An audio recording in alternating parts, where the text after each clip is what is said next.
नाज़रीन, शाहपुर चाकर में यूटिलिटी स्टोर की सहूलियत न हुजण सबब गरीब आवाम महांगे अघ ते आम वापे जूं शयूं ख़रीद करण ते मजबूर आहे।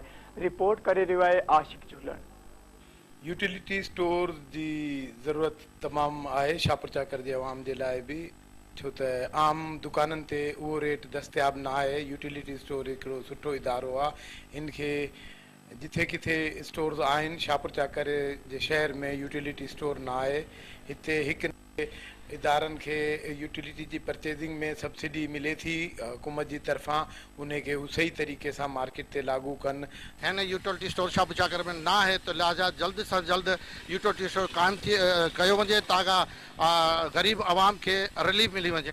जीअं त अॼुकल्ह तमामु घणी महांगाई आहे, ग़रीब माण्हू लाइ तक़रीबन झंझण मजाल थी वियो आहे ऐं तमामु घणा माण्हू परेशान आहिनि खाधे पीते जे हवाले सां।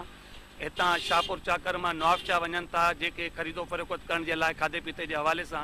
आया जेके गवर्नमेंट पाकिस्तान रिलीफ ॾे पई आवाम खे, पर शाहपुर चाकर जी आवाम रिलीफ कोन थी वठी सघे, छो त हिते यूटिलिटी स्टोर आहे न आहे। ऐं सामान वठण जे करे नवाबशाह वञूं था त उनखां वधीक ख़र्चो थो अचे। ऐं आला काम सां गुज़ारिश थो कयां त बुराए महिरबानी शाहपुर चाकर में यूटिलिटी स्टोर खोलियो वञे ताकि ग़रीब आवाम खे फ़ाइदो पहुचे। अदा असुल ॻाल्हि इहा आहे त जेको यूटिलिटी स्टोर आहे उहो हुकूमत जो हिकिड़ो अहिड़ो क़दम हो जंहिंजे ज़रिए इन ॻाल्हि खे इंश्योर करायो पियो वियो त उते शयूं जेकियूं हूंदियूं उहे सही रेट ते मिलंदियूं, माण्हुनि खे उहे प्रॉपर तरीक़े सां माण्हू ताईं पहुचंदियूं। पुराणो मुतालबो बि आहे ऐं हिते सहूलियत न आहे, उहो असांखे यूटिलिटी स्टोर जी सहूलियत असांखे जेको आहे मुहैया कई वञे, जंहिं ते जेको आहे आम ग़रीब माण्हू खे जेको आहे दालूं, खंड ऐं गिहु ऐं जेको अटो आहे उहो घटि रेट में मिली सघे। शहर है शाहपुर चाकर इलाही पुरानो ज़िले सांगड़ में तकरीबन चौथे नंबर ते ही शहर आहे। हिन में महंगाई जी शरह तव्हांखे ख़बर आहे सॼे शहर में पूरे पाकिस्तान में आहे, पर असां अपील कयूं था हुकूमत वक़्त खां त ही 70,000 वारो जेको शहर आहे, हिन में ग़रीब आवाम वॾी तादाद में ते वेठा आहिनि माण्हू, त हिन जे लाइ जेका स्कीमूं लॻाइनि था त असां कोशिशि कंदासूं त हिते यूटिलिटी स्टोर जी सहूलियत फराम की आहे।